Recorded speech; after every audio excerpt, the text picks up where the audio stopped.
Today, almost after a decade of the coal mining being banned in the state of Meghalaya, we have finally inaugurated the first scientific coal mine in the state. And this is truly a historic day and a red letter day for the people of the state.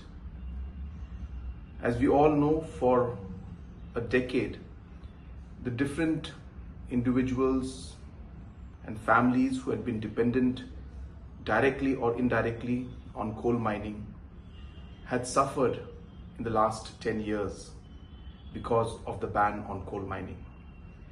But today, with the efforts that have been made by the state government and the support that we got from the central government, we have been able to lift that ban and also start the first scientific coal mine in the state.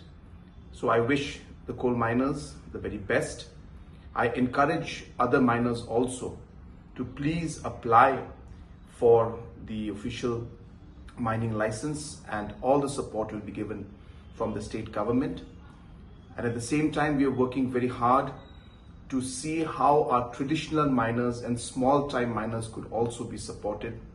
We understand that there are limitations, but our efforts are on to engage with Government of India to see and find ways in which even the small miners will soon be able to start their mining. But in the meantime, we will move ahead with this particular scientific mining that we started. And once again, as I said, it's a historic day and a day that is going to be remembered, that the first scientific coal mine was inaugurated today in the state. Thank you very much.